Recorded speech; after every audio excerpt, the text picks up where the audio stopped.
بسم الله الرحمن الرحیم۔ السلام علیکم۔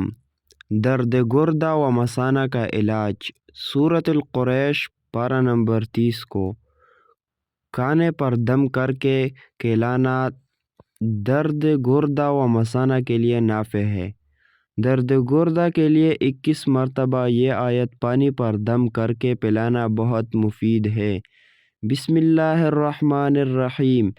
وَهُوَ الَّذِي يُرْسِلُ الرِّيحَ بُشْرًا بَيْنَ يَدَيْ رَحْمَتِهِ حَتَّى إِذَا أَقَلَّتْ سَحَابًا ثِقَالًا سُقْنَاهُ لِبَلَدٍ مَّيِّتٍ فَأَنزَلْنَا بِهِ الْمَاءَ فَأَخْرَجْنَا بِهِ مِن كُلِّ الثَّمَرَاتِ كَذَلِكَ نُخْرِجُ الْمَوْتَىٰ لَعَلَّكُمْ تَذَكَّرُونَ۔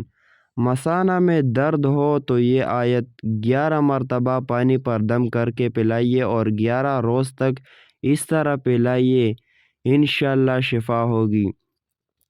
یا عبادی الذین اسرفوا علی انفسہم لا تقنطوا من رحمت اللہ ان اللہ یغفر الذنوب جميعا انہ هو الغفور الرحیم۔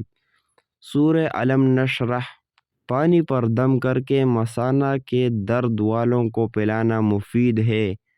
پتری کا علاج، پتری کے دفع کرنے کے واسطے سورہ علم نشرح کاغذ پر 21 دن تک لکھ کر پلائے، پھر ریزہ ریزہ ہو کر نکل جائے گی اور اللہ تعالیٰ کے حکم سے مریض شفا پائے گا۔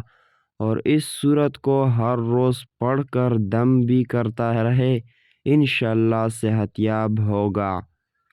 آج کا ویڈیو بس اتنا ہی، تب تک کے لیے خدا حافظ۔ اگر چینل پر نئے ہو تو سبسکرائب لازمی کرو۔ Thanks for watching. خدا حافظ۔